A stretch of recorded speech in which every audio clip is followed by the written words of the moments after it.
9주차 1강입니다. 오늘 우리가 학습할 내용은 고객에 대한 겁니다. 그래서 고객의 요구사항 파악이랄지 우리가 이미 접한 ISO 9001 인증 기준이나 말콤 볼드리지 품질상 평가 기준에서 등장하는 그 내용 있죠? 그거에 대해서 한번 알아보도록 하겠습니다.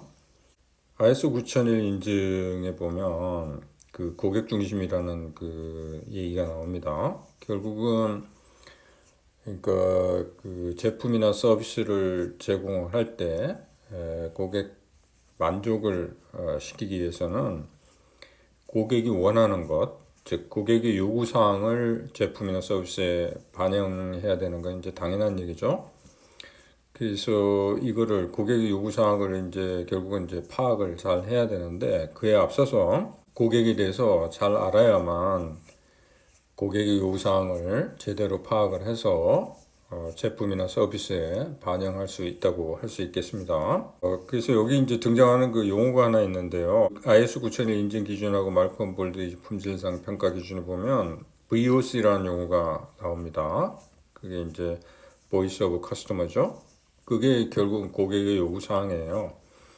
그래서 요거를 체계적으로 이거를 파악하고 그거를 반영할 수 있는 그런 시스템을 이제 구축하는 것이 기업에 요구되는 사항이라고 볼 수 있겠습니다. 고객 중심이 중요하다는 건 뭐 아무리 강조해도 지나치지 않겠습니다만은 이걸 위해서 우리가 뭘 해야 되는지 그것들 중심으로 한번 살펴보도록 하겠습니다. 고객 중심에서 이제 중요한 거는 고객의 요구사항을 이제 반영하는 건데요. 결국은 기업에서 추구해야 될 거는 뭐냐면, 고객은 항상 기대치를 가지고 있어요. 기대치를 가지고 있는데 고객을 만족시키려면 그 기대치를 충족을 시켜야 되겠죠. 근데 지금 요구하는 거는 단순하게 그 기대치를 충족시키는 걸 떠나서 그걸 초과하여 충족시키는 것, 즉 고객 감동을 추구를 해야 된다고 이렇게 강조를 하고 있습니다. 이렇게 우리가 고객 만족을 추구하는 이유는 결국은 이 고객 만족이 고객 충성도로 이어지고, 그 다음에 이 고객 충성도는 결국은 기업의 수익성으로 이어지게 되죠. 그 수익성이 중요한 거는 결국은 기업의 지속 가능성, 그거를 높이기 때문입니다. 자, 이 고객 중심을 실천하기 위해서 그러면 뭘 해야 되느냐? 첫 번째, 고객의 요구와 기대치 조사 및 이해, 이것이 이제 필수적이고요. 그 다음에 조직의 목표하고 고객의 요구와 기대치와 일치시키는 것. 그 다음에 고객의 요구와 기대치를 조직 전체에 전파하는 것. 그 다음 고객과의 관계를 시스템적으로 관리하는 것. 그런데 또 하나 중요한 건 뭐냐면, 기업에는 다양한 이해관계자가 있습니다. 근데 물론 이제 고객이 중요하긴 합니다만은 다른 이해관계자하고도 이제 균형을 맞출 필요는 있어요. 예를 들면 이해관계자라면 뭐 예를 들면 주주랄지 뭐 예를 들면 공급자랄지 정부랄지 뭐 굉장히 다양하잖아요. 그런 이해관계자와 고객과의 균형, 이런 것들을 유지할 필요는 있겠습니다. 말콤 볼드리지 품질상 평가 기준에 나와 있는 이제 고객 중심 개념 있죠? 이건 ISO 9001 인증 기준에도 그게 포함됩니다만은 거의 동일한 내용입니다. 조직이 어떻게 고객을 참여시키는지, 그러니까 고객을 참여시킨다는 얘기는 이제 고객의 요구사항을 이제 반영한다는 그런 얘기가 되겠죠. 그래서 이걸 위해서 이제 고객 목소리를 듣는지, VOC, 그 다음에 고객과의 관계는 잘 구축하고 있는지, 이런 것들을 이제 평가 기준으로 삼고 있고요. 그리고 이 혁신의 기회를 개선하고 확인하는 데 있어서도 고객 정보를 이용하는지, 이런 것들도 이제 평가 기준에 포함되고 있습니다. 이를 위해서 조직이 뭘 해야 되는지 아까랑 거의 동일합니다. 고객 의견을 듣는 거, 그 다음에 만족과 불만족을 결정하는 조직의 프로세스를 갖춰야 되고요. 또 고객과 시장에 정하는 제품 재원을 결정하고 맞춤화하는 프로세스를 갖춰야 되고, 고객이 정보와 지원을 제공하는 프로세스, 고객 그룹과 세분화된 시장을 확인하는 프로세스, 그 다음에 고객과의 관계 구축 및 불평 관리 프로세스를 갖춰야 한다. 이렇게 되어 있습니다. 특히 이제 불평 관리에 대해서는 우리가 뒷부분에 가서 상세하게 좀 다뤄보도록 그렇게 하도록 하겠습니다. 결국 이렇게 하는 이유는 뭐냐? 결국은 아까도 얘기했지만 고객 만족을 통해서 고객 충성도 향상, 이걸 추구하는 것이고요. 결국 고객 충성도 향상은 아까도 얘기했지만 수익성 향상으로 이어지게 됩니다. 그 다음 우리가 이제 또 하나 알아야 될 그 개념 중에 하나가 고객 가치예요. 결국은 우리가 고객을 만족시키기 위해서는 고객에게 이제 가치를 창출을 해야 되는데 이 고객 가치에 대한 정확한 개념을 알아야만 고객 가치 창출을 위한 기업의 노력의 방향 같은 거를 결정할 수가 있겠죠. 고객 가치는 고객이 지불하는 것에 비해서 제공되는 제품이나 서비스로부터 어느 정도의 가치를 인식하느냐에 달려있다고 이렇게 얘기할 수 있겠습니다. 그래서 이 가치 측정하는 거는 사실 이제 공식은 있어요. 고객 가치는 소유를 위해 지출한 총 비용분의 인식한 가치 이런 식으로 공식은 있습니다만은 이 공식보다는 이게 고객 가치에 대해서 그 평가할 때는 우리가 설문조사를 보통 이용을 합니다. 그래서 고객 가치는 고객이 자신이 지불한 대가에 비해서 제품이나 서비스가 어느 정도 가치가 있다고 생각하는지를 5점 혹은 7점 척도를 이용해서 이제 측정을 하는 거죠. 그러니까 설문조사를 통해서 이걸 측정을 하는 겁니다. 우리가 이제 항상 얘기하는 게 뭐냐면 이 품질 경영의 이제 목표 중에 하나가 이 고객 가치 창출을 통해서 이제 경쟁 우위 확보라 그랬잖아요. 여기서 말하는 이제 경쟁 우위라는 게 결국은 고객 가치 창출 면에서 보면은 경쟁자에 비해서 높은 고객 가치를 제공하는 것을 의미한다. 이렇게 보면 되겠습니다. 그래서 고객 가치 관리라는 게 결국은 뭐냐면 경쟁 우위 확보를 위해서 경쟁자보다 높은 고객 가치를 제공하기 위한 노력, 이거를 의미한다고 보면 되겠습니다. 구체적으로 고객 가치 이제 창출과 관련해 가지고 그러면 고객 가치를 창출하기 위해서는 구체적으로 어떻게 해야 되냐? 이거를 구체화시킨 사람이 이제 지세물이라는 사람이 있습니다. 지세물. 이분이 고객 가치의 한 5가지로 이렇게 구분을 하고 있어요. 그러니까 가치 창출을 위해서 여기에 초점을 맞춰야 된다. 이렇게 5가지를 제시를 하고 있습니다. 첫 번째는 이제 인식한 품질이에요. 인식한 품질. 이것은 고객은 개인의 욕구, 과거의 경험, 구전, 기업의 광고 등을 통해서 품질에 대한 이제 기대치를 형성하게 되는데, 고객이 실제로 경험한 게, 여기 인식한 품질이라는 건 이제 경험 품질을 생각하면 되겠습니다. 경험한 품질이 기대치를 상회하게 되면 고객이 이제 만족하게 되고 고객에게 가치가 이제 창출되는데, 이게 이제 경험치가 높으면 높을수록 그 가치도 높아진다고 이렇게 보면 되겠습니다. 그래서 기대치하고 경험치가 일치할 경우에는 이제 만족이 일어나고요.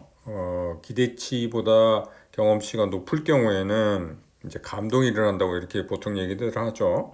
두 번째는 이제 고유의 속성이 되겠습니다. 그래서 그 고유의 속성이라는 건 뭐냐면 제품이나 서비스를 통해서 고객에게 제공되는 이제 혜택을 의미하는데, 고유의 속성은 핵심 속성과 부가적인 속성 2가지로 구분할 수 있겠습니다. 핵심 속성을 고객의 기대치에 상응하도록 제공한다면 고객의 가치를 창출한다고 볼 수가 있겠죠.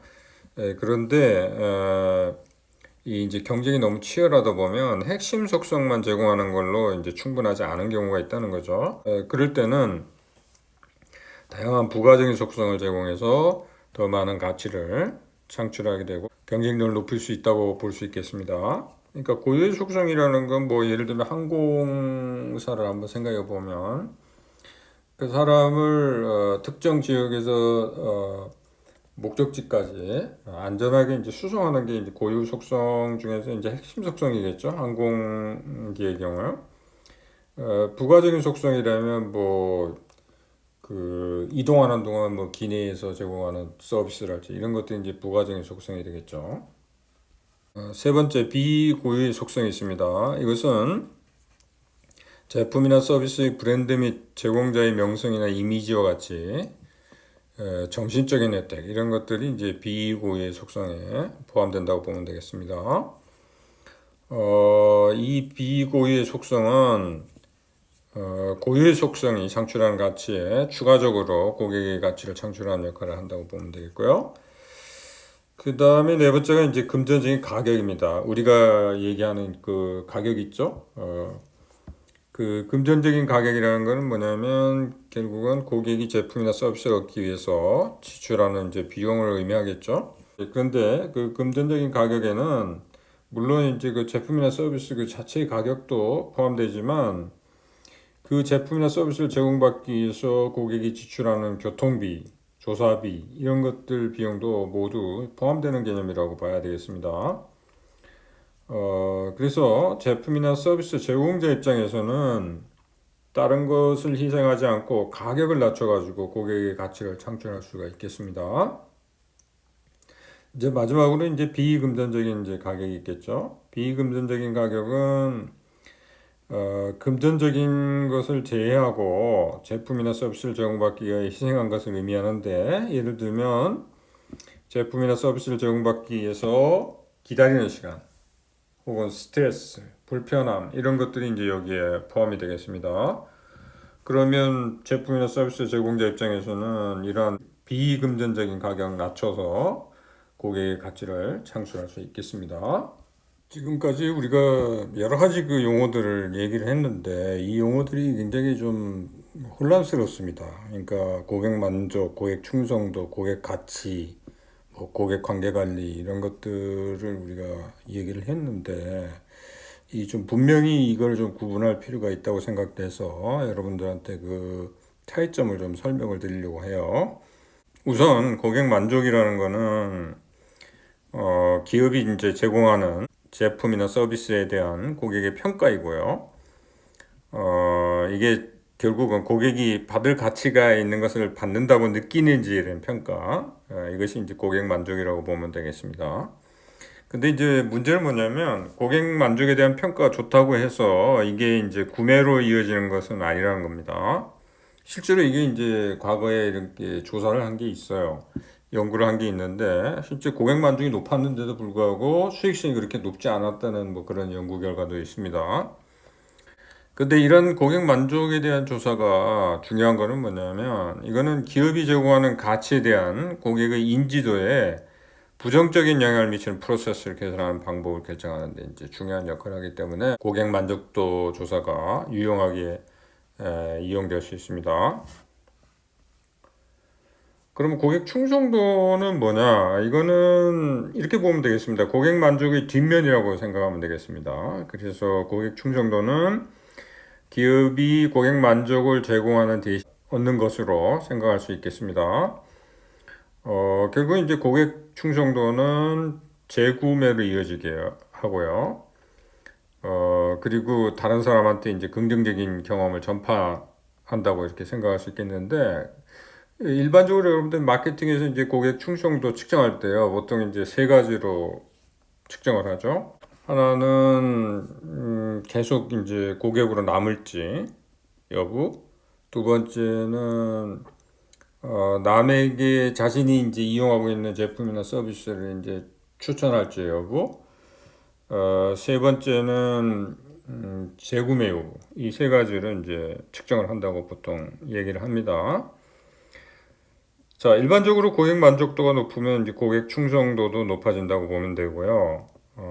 충성도가 높은 고객은 기업 입장에서 보면 수익성이 이제 높은데 왜 그러냐면 새로운 고객을 확보하는 비용보다 기존의 고객에 대한 서비스 비용이 적게 들기 때문입니다. 요즘 여러분들 이제 고객 관계 관리에 있어가지고 중요한 게 뭐냐면 신규 고객 유치도 물론 중요하지만 기존 고객을 유지하는 게 이제 더 중요하다고 일반적으로 보고 있거든요. 그 이유는 뭐냐면 신규 고객을 유치를 하려면 비용이 많이 들어요. 그에 비해서 기존 고객 유지에는 비용이 그만큼 많이 들지는 않습니다. 그러면 기업 입장에서 보면 수익성 측면에서 보면 기존 고객 유지하는 데 돈을 쓰는 것이 훨씬 더 유리하다는 거죠. 그리고 아까 얘기했듯이 고객 가치는 고객이 지불하는 것에 대한 인식하는 가치의 비율을 얘기한다 그랬고요. 그래서 고객 가치 관리에 있어 가지고 이제 핵심은 결국은 경쟁자보다도 높은 고객 가치를 창출하는데 초점을 맞추면 되겠죠.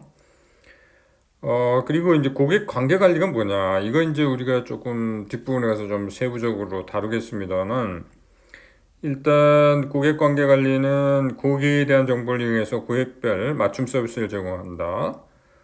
혹은 고객을 그룹으로 분류하고 그룹별로 적합 마케팅 전략에 초점을 맞춘다. 세 번째가 굉장히 좀 특이한 건데요. 이거는 뭐냐면 수익성 있는 고객을 분류해서 차별적인 서비스를 제공하는 거. 이것도 이제 고객 관리에 포함된다 이렇게 돼 있는데, 사실은 이 세 번째가 지금 고객 관계 관리에 있어 가지고는 이 세 번째가 더 핵심입니다. 왜 그런 얘기가 나왔냐면 여기 80대 20 룰이라는 게 있죠. 지금은 이제 은행 같은 경우에는 90대 10 룰입니다만은 80대 20 룰 때문에 그렇습니다. 그럼 80대 20 룰이라는 게 뭐냐? 이 룰은 파레토가 주장한 룰인데요. 이 그림을 한번 보면요.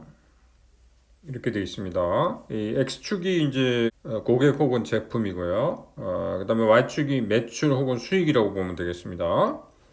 그래서 이 그래프를 보는 방법은 뭐냐면 고객이나 제품의 한 20% 정도, 상위 20% 정도가 매출이나 수익에 대한 기여도가 80%나 된다는 거예요.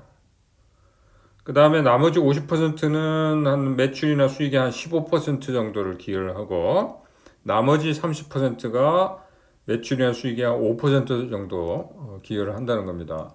은행의 경우에는 이제 90대 10 룰을 적용해요. 그 얘기는 뭐냐면 결국은 은행 고객 중에 한 10%가 은행의 그 수익 있죠? 수익에 대한 기여도가 90%가 된다는 거예요. 그만큼 그러니까 소수가 수익에 대한 기여도가 굉장히 높다는 거예요. 결국은 그렇게 되면 어디에 초점을 맞춰야 되겠습니까? 수익성 향상을 위해서는. 결국은 이 상위 20% 혹은 10%에 초점을 맞추는 수밖에 없죠. 그래서 이 얘기가 나오는 겁니다. 여기 고객 관계 관리에 보면은 수익성 있는 고객을 분류를 해서 그래서 그 고객한테 더 집중을 해야 된다는 거예요. 그래서 뭐 여러분들 뭐 그 은행에서도 보면 이제 PB 룸 이런 것들이 막 생기잖아요. 그거는 진짜 은행의 수익성에 기여하는 고객한테는 특별한 대우를 하겠다는 겁니다. 그리고 별로 그렇게 도움이 되지 않는 고객들은 심지어는 뭐 ATM 기계를 하라든지 그런 식으로 이제 권유를 하게 되는 거죠. 그러니까 80대 20 룰에서 결국은 얘기하는 거는 결국은 뭐냐면 기업들이 가진 자원은 이제 한계가 있다는 거예요. 그죠? 희소성이라고 이렇게 표현을 하죠. 희소성이 있는데 그러면 이익 극대화, 수익 최대화를 위해 가지고는 결국은 자원을 이제 효율적으로 사용을 해야 되잖아요. 그러려면은 결국은 이제 우선순위를 정해야 할 필요가 있다는 거죠. 그래서 아까 얘기했듯이 고객이나 제품의 한 20% 정도에 초점을 맞추는 것이 더 바람직하다. 이제 그런 얘기가 나오는 겁니다. 자, 그러면 고객 관계 관리에 대해서 좀 구체적으로 알아보도록 하겠습니다. 이 핵심은 사실은 고객을 분류해가지고 자기한테 도움이 되는 고객한테 초점을 맞추는 거, 그게 핵심이에요, 사실은. 근데 이제 핵심은 물론 그거지만, 물론 이제 그 부수적인 것도 있습니다. 그래서 고객 관계 관리 전체에 대해서 우리가 한번 공부를 해보자는 그 얘기입니다. 과거에는 신규 고객 획득에 초점을 맞춘 마케팅에 주로 이제 관심을 기울여 왔죠. 왜 그러냐면 이제 시장 점유율에 초점을 맞췄으니까 시장 점유율을 높이려면 신규 고객을 많이 유치를 해야 되거든요. 그래서 이제 그렇게 초점을 맞춰 왔는데, 그런데 지금은 뭐냐면 기존 고객 유지하는 게 신규 고객 획득하는 것보다는 사실은 더 중요하다는 인식을 하게 됐다는 겁니다. 결국은 신규 고객 유치하는 데는 돈이 너무 많이 들어요. 그래서 기존 고객 오히려 그 돈을 기존 고객 유지하는 데 오히려 투자를 한다면 오히려 더 기업 입장에서는 수익성이 더 높아진다는 겁니다. 그래서 지금 중요한 게 뭐냐면 기업하고 고객 간의 상호작용에 이제 초점을 맞춰야 된다는 거고요. 일종의 이제 기업과 고객 간의 이제 파트너십 구축, 거기에 이제 초점을 맞춰야 된다. 이제 그렇게 보게 되었다는 겁니다. 이렇게 되면은 결국은 지속적으로 이제 구매가 일어나고, 그 다음에 교차 판매 기회도 일어나고, 다양한 긍정적인 그런 기회가 이제 발생하게 된다는 거죠. 일반적으로 고객의 가치를 창출하는 이제 프로세스가 두 가지가 있다 그래요. 하나는 관계 중심의 접근법, 또 하나는 거래 중심의 접근법. 이 두 가지가 있는데 여기서 이제 강조하는 거는 뭐냐면 관계 중심의 접근법이 더 중요하다는 겁니다. 그 관계 중심이냐 거래 중심의 그 중요한 차이는 뭐냐면 거래 중심의 경우에는 일회성을 보통 얘기를 하고요. 관계 중심은 이제 지속성을 얘기한다고 보면 되겠습니다. 뭐 내용은 여러분들이 뭐 읽어보시면 되겠습니다만은 여기서 이제 중요한 거는 결국은 관계 중심의 접근법 여기에 더 초점을 맞춰야 된다 그렇게 보면 되겠습니다. 그러면 관계 중심의 접근법이 뭐냐? 아까도 얘기했듯이 고객과의 그 상호작용 이런 것들이 이제 굉장히 중요하고 궁극적으로는 고객과의 협력 즉 파트너십 이런 것들을 이제 통해 가지고 가치를 창출하는 거 거기에 이제 초점을 맞춰야 된다 이제 그 얘기입니다. 그래서 고객 관계 관리에 대해서 좀 세부적으로 좀 알아보면 고객 관계 관리는 고객과의 장기적인 관계를 맺기 위한 포괄적인 접근법이다 이렇게 생각하면 되겠고요. 그리고 고객 관계 관리의 목적은 신뢰 관계를 형성해서 충성심을 유도하는 거다 이렇게 보면 되겠습니다. 그 다음에 고객 관계에 중점을 둔다는 것은 전통적인 시각, 즉 고객과의 거래에 중점을 둔 마케팅에서 멀어지는 것을 의미한다 이렇게 보면 되겠고요. 그리고 경쟁이 심화되는 현 상황에서 고객 중심의 기업 정책을 수립하는 것이 중요한 성공 요인 중에 하나라는 거. 그래서 기업은 고객 관계 관리 기능을 새롭게 구축하는 것이 굉장히 중요하다. 그런 얘기입니다. 자, 그러면 고객 관계 관리가 성공적이기 위해서는 어떻게 해야 되는지 그 실천에 있어가지고 좀 유의점들이 있습니다. 그래서 첫 번째는 핵심 속성만이 아닌 핵심 속성을 포함한 패키지 전체에 초점을 맞춰야 된다. 그죠? 요즘은 이제 하도 경쟁이 치열하니까 핵심 속성만 가지고 경쟁 우위를 확보하기가 상당히 어려운 경우가 많습니다. 그래서 이때는 핵심 속성 플러스 그다음에 부가적인 거 이런 거를 포함하는 패키지를 그죠? 패키지 전체에 이제 초점을 맞춰야 된다는 거죠. 두 번째는 프로세스 관리 접근법을 채택을 해야 된다는 겁니다. 이건 뭐냐면 결국은 고객에게 이제 제품이나 서비스를 제공해서 가치 창출을 통해 가지고 그죠? 고객과의 이제 그 관계를 이제 구축하게 되는데요. 근데 그 제품이나 서비스를 제공하는 과정 이런 것들이 일종의 프로세스라는 거죠. 프로세스라는 의미는 뭐냐면 여러 활동들이 이렇게 집합되어 있다는 거예요. 그러면 그 관여하는 사람이나 부서, 기능들이 굉장히 그 다양하다는 거죠. 그래서 그거를 관리를 하려면 결국은 뭡니까? 조정하고 협력, 부서 간의 조정, 협력 이런 것들이 이제 중요하다는 거죠. 세 번째는 파트너십과 이제 네트워크가 중요하다는 겁니다. 이거는 뭐냐면 지금은 기업 간의 경쟁이요. 이거는 단일 기업 대 단일 기업의 경쟁이 아니라 지금 중심 기업을 중심으로 한 네트워크가 있거든요.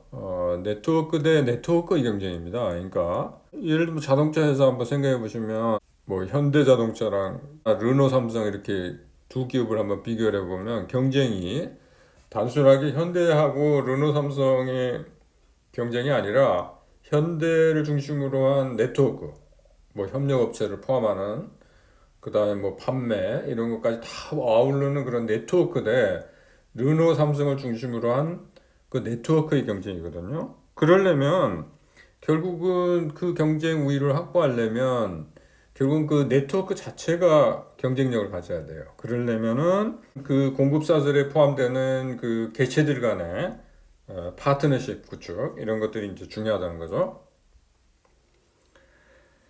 그다음 고객과의 직접적인 접촉을 추구해야 된다. 그러니까 여기서 얘기하는 거는 대면 접촉을 얘기를 하는 건데요. 지금 요새 이제 뭐 코로나 시대에는 이제 비대면 접촉도 굉장히 이제 지금 활성화되고 있긴 합니다만은 사실 이제 상호작용 관계 구축이 있어가지고 대면 접촉만큼 더 효과적인 거는 없겠죠. 물론 이제 고객들이 그걸 꺼리는 경우에는 대면 접촉을 꺼리는 경우에는 이제 비대면 접촉을 이용을 해야 되겠습니다만은 일단은 대면 접촉이 우선시 돼야 되고요. 만약에 그게 이제 불가능하다면 이제 비대면 접촉 이것이 이제 활성화돼야 되는데 지금 이제 요즘 시대에는 이 IT 쪽 발전으로 인해 가지고 비대면 접촉을 통해서도 얼마든지 그 효과를 얻을 수가 있죠. 그다음 고객 데이터베이스를 개발한다. 이거는 이제 고객에게 맞춤 서비스나 제품을 제공하기 위해서 이게 필요한 거죠. 그리고 고객 지향적인 시스템을 구축을 한다. 이게 무슨 뜻이냐면 이제 각종 프로세스나 인적 물적 자원 이런 것들이 모두 고객 지향에 돼야 한다는 거죠. 고객 지향적이라는 의미는 뭐냐면 모든 거를 이제 그 고객의 관점에서 모든 거를 해석을 해야 된다는 겁니다. 그러니까 고객 지향이라는 거를 항상 얘기할 때 제가 하나 드는 예가 있어요. 택배 회사 예를 한번 보면요. 뭐 예를 들면 99.9% 정시 배송률 자기네들은 유지하고 있다. 이렇게 만약에 얘기를 한다면 그건 기업의 시각이에요. 그러면 그때 고객의 시각은 뭐냐면 그 나머지 그러니까 0.1%의 예를 들면 그 0.1%는 정시 배송이 안 된다는 얘기 아닙니까? 그거를 그렇게 보는 시각이 바로 여기서 얘기하는 고객 지향입니다. 고객의 관점에서 본다는 얘기예요. 그러니까 기업 입장에서는 항상 그 0.1%의 관심을 쏟아야지 99.9%의 관심을 쏟으면 안 된다는 얘기죠.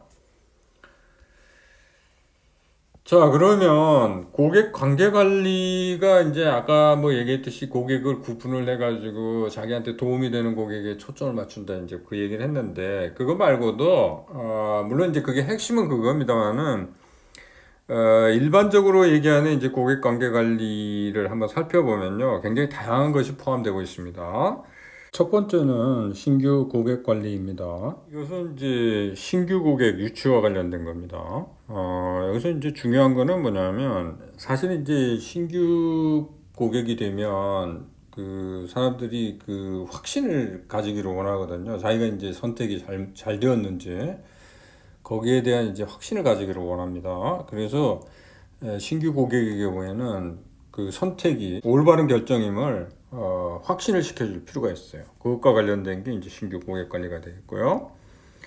두 번째는 유지 관리입니다. 유지 관리는 이게 이제 지속적인 관계를 유지를 해야 되잖아요. 그것과 이제 관련된 내용이 되겠습니다. 세 번째는 불편 관리인데요. 불편 관리는 우리가 그 뒤에 세부적으로 좀 다루기는 하겠습니다만은 이제 고객이 이제 불만족을 가질 때 불평을 하게 되는데요. 근데 항상 이 불만족을 가졌다고 해가지고 불평을 하는 것도 아니에요. 그래서 이게 상당히 어려운 문제입니다. 그래서 이것과 관련해서는 우리가 뒤에 세부적으로 얘기를 한번 해보도록 하겠습니다. 네 번째는 전환 예방 관리입니다. 전환 예방 관리라는 건 뭐냐면 사람들이 이제 무슨 이유에서든 간에 그러니까 기존 고객 관계를 청산을 하고 예를 들면 다른 기업의 제품이나 서비스를 이용한다든지 이런 식으로 전환이 발생한다는 거죠. 꼭 불만이 있어서 그렇다는 건 아니고요. 예를 들면 실증이 나가지고 뭐 그럴 수도 있는 거거든요. 그래서 이런 일들이 생기지 않도록 해야 되는데 그래서 가능성 이런 것들을 사전에 인지할 수 있는 방법, 시스템 이런 것들을 이제 구축할 필요가 있겠죠. 그 다음에 이제 관계 해지 관리입니다. 실질적으로 이제 그 고객 중에 보면 별로 그 수익성에 대한 기여도는 낮으면서도 상당히 기업에 이제 고통을 주는 그런 고객들이 있습니다. 그런 경우에는 과감하게 관계 단절을 시도를 해야 되겠죠. 그것과 관련된 게 이제 관계 해지 관리입니다. 그 다음에 마지막으로 이제 회복 관리가 되겠습니다. 회복 관리는 이제 사실 이제 품질 이제 실패가 발생을 해가지고 고객이 그죠? 이제 떠나게 되는 이제 그런 상황이 발생했을 때 그거를 회복을 하는 그죠? 리커버리하는 그런 것과 관련된 관리입니다. 회복 관리에 대해서 나중에 아마 얘기할 기회가 있으리라고 생각이 됩니다. 자, 그러면 고객 불평 관리와 관련해서 한번 얘기를 한번 해보도록 하겠습니다. 아까 우리 그 말콤 볼드리지 품질상 평가 기준에 보면 그 얘기 있었죠? 불평 관리가 어떻게 이루어지는지 그런 시스템 같은 거 이런 거 구축해야 된다는 그런 얘기가 있었지 않습니까? 일단 불평에 대해서 사람들이 잘못 알고 있는 게 있다는 겁니다. 그래서 그거를 먼저 한번 보도록 하겠습니다. 그래서 여기는 이제 편견이라는 말을 썼는데요. 편견 1을 보면 불평 건수가 작은 건 고객이 만족하고 있음을 나타낸다 이렇게 이해하는 경우가 있는데 그건 잘못됐다는 겁니다. 불평 건수가 작다는 거는 고객 만족도 지표가 아니라는 거고요.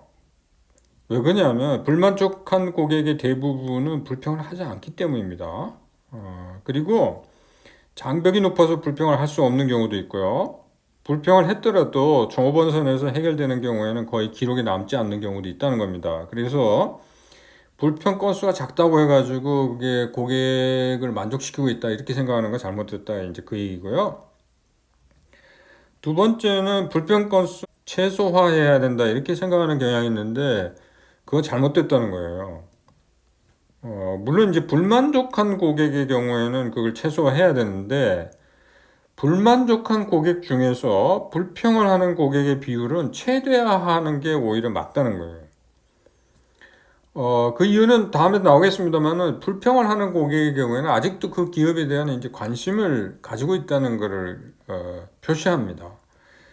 그래서 그 불평을 할 경우에 그것만 잘만 해소만 되면 오히려 단골이 될 가능성이 더 높아지는 거예요. 그래서 물론 불만족은 최소화해야 되지만 불만족을 가진 경우에 그거를 밖으로 표출할 수 있도록 그 기회를 제공하는 게 오히려 더 낫다는 겁니다. 그래서 불평을 장려해야 된다는 거예요.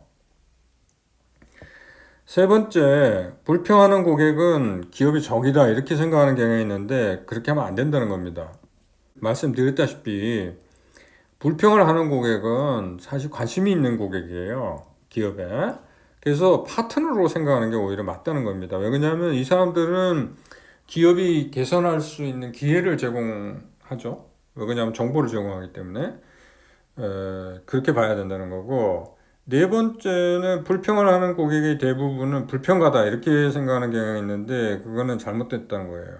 대부분의 고객은 자기 불만족을 가지고 있어도 불평을 하지 않는 경우가 많습니다. 그래서 실질적으로 무례하거나 성난 행동을 하는 고객은 극히 일부고요. 실제로 이유 없이 불평을 하는 경우도 거의 없다는 겁니다. 그래서 고객의 불편을 못마땅한 것으로 간주할 게 아니고요. 고객의 정당한 걱정에 대한 표현으로 받아들이는 것이 바람직하다. 이제 그 얘기가 되겠습니다. 그 다음에 불평은 더 많은 비용 지출을 의미한다. 이렇게 생각하는 경향들이 있는데, 물론 이제 고객 불평을 처리하는 과정에서 비용이 발생하는 것은 맞습니다. 그죠? 그렇지만 불평을 통해 가지고 이제 획득한 정보가 개선하는 데 이용이 되지 않습니까? 그렇게 되면 이게 차후에 발생하는 그런 비용들은 줄일 수가 있다는 거죠. 그죠? 그래서 불평 처리 비용은 일종의 미래에 대한 투자 이렇게 생각하면 된다는 거죠. 자, 불만족한 고객의 행동에 대해서 한번 알아보겠습니다. 불만족한 고객이 이제 불평을 하는 경우가 좀 드물긴 합니다만은 여러 가지 형태로 나타날 수가 있어요. 그 형태에 대해서 한번 알아보면 스위칭이 일어날 수 있고요. 그 다음에 부정적인 구전이 일어날 수 있고요. 그 다음에 아예 행동을 안 하는 무행동이 일어날 수 있고, 그 다음에 이제 불평을 할 수도 있죠. 그죠? 근데 아까도 얘기했듯이 대부분의 고객들은 불만족이 있어도 불평을 하지 않는다 그럽니다. 그러면 이게 이제 불평을 하게 만들어야 되는 게 중요하잖아요. 그죠? 불만족한 고객의 경우. 그래야만 이제 그거를 처리할 수 있는 그 기회가 생기잖아요. 기업 입장에서. 그래서 단골 고객으로 만들 수 있는 그 기회가 이제 생기게 되는데, 그러면 불만족한 고객의 행동을 결정하는 요소에 대해서 우리가 알아볼 필요가 있다는 거죠. 그래서 첫 번째는 불평 비용입니다.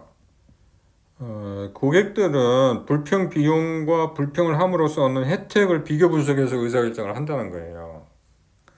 그러면 여기에 들어가는 고객의 불평 비용에 들어가는 게 뭐가 있느냐? 시간, 비용, 논쟁, 실망, 걱정, 스트레스 이런 것들이 이제 포함된다고 보면 되고요. 기업이 불평을 하는 걸 어렵게 하거나 창피를 느끼게 하거나 거북하게 만들면 불평 비용이 이제 증가하게 되는 거죠. 그러니까 불평 비용이 이제 증가하게 되면 불평을 안 하게 되죠. 그래서 불평 비용을 좀 줄여주는 방향으로 하게 되면 고객이 불평을 할 확률이 높아지게 되죠. 두 번째가 이제 불평의 혜택입니다. 아까도 얘기했지만 불평 비용하고 혜택하고 비교한다 그랬잖아요. 그래서 그 혜택을 이제 높여주면은 불평을 할 가능성이 높아지죠. 그 다음에 제품 특성인데요. 불평이라는 게 사실은 이제 복잡하고 귀찮은 일이니까 그 고객이 입은 피해가 상당한 경우에만 이제 불평을 하게 된다는 거죠. 그래서 뭐 값이 비싸거나 아니면 가치가 있는 제품 이런 거에 대한 불만이 있을 경우에는 불평 확률이 높아진다는 거죠. 그 다음으로 생각해 볼 수 있는 게 이제 문제 특성입니다. 이것도 굉장히 중요한 내용인데요. 문제가 분명하지 않고 사람에 따라 다른 해석이 가능한 경우에는 이게 불평을 잘 안 하게 된다는 겁니다. 상대적으로 문제가 명확하고 객관적인 경우에만 불평을 할 확률이 높다는 거예요. 그리고 고객이 일부 책임 있다고 생각하는 경우에는 불평을 하지 않을 확률이 높고요. 반대로 서비스 제공자가 전적으로 책임이 있다고 느끼는 경우에 불평의 확률이 높다는 겁니다. 그렇다면 자꾸 고객의 그러니까 책임으로 돌린다든지 이런 일을 하지 않고 고객이 얘기를 하면 그대로 100%다 받아주는 그런 식으로 접근을 하면 불평을 할 확률이 높아지겠죠. 그 다음은 이제 개인의 특성을 생각해 볼 수 있는데요. 나이, 성별, 교육 수준, 자신감, 불평 경험 이런 것도 이제 영향을 미칠 수는 있는데 이게 이제 그 일관성은 없다는 거예요. 그게 무슨 소린가 하면 나이가 많은 사람, 적은 사람 중에 누가 더 불평을 할 확률이 높냐? 이거 뭐 일관성이 없다는 거예요. 그다음 뭐 성별, 뭐 교육 수준 이런 것들 다 마찬가지입니다. 그래서 분명하게 얘기할 수는 없습니다. 그러니까 어떤 그룹들이 불평할 확률이 높은지. 마지막으로 이제 상황적 특성입니다. 시간적인 여유가 없을 경우에는 불평을 하지 않을 가능성이 높고요. 반대로 동료로부터 의견이 있거나 제3자가 사건을 목격한 경우에는 불평 확률이 높아진다고 이제 볼 수가 있습니다. 그러면 일단 이제 불평을 토로했을 경우에 그거를 이제 기업에서 그걸 대처를 하지 않겠습니까? 그러면은 그 기업의 그 대처가 고객이 가지는 기대치를 상회할 경우에 불평 만족의 상황에 이르게 되는데요. 불평 만족의 상황에 이르게 하는 데 있어 가지고 중요한 역할을 하는 네 가지 속성이 있어요. 그 네 가지 속성에 대해서 한번 살펴보면 첫 번째가 이제 접근성입니다. 접근성이라는 건 뭐냐면 불평을 어디에 해야 하는지에 대한 그 정보가 쉽게 얻을 수 있는지 여부, 그 다음에 기업의 담당자와 접촉하는 것이 쉬운지 정도 이런 것들이 이제 여기에 포함되어 그 다음 두 번째는 상호작용의 품질입니다. 불평을 접수하고 처리하는 과정에서 발생하는 상호작용이 고객 지향적인지를 의미하는 거. 그래서 여기 이제 뭐 친절성, 공감성, 도움성, 솔선성, 신뢰성 이런 것들이 이제 여기에 포함이 되겠고요. 그 다음에 이제 반응 속도입니다. 그러니까 불평의 수령 확인, 불평에 대한 추가적인 문의, 불평 처리 등을 신속하게 하는 거 이게 이제 여기에 포함되겠고요. 그 다음에 마지막으로 결과의 적절성과 공평성입니다.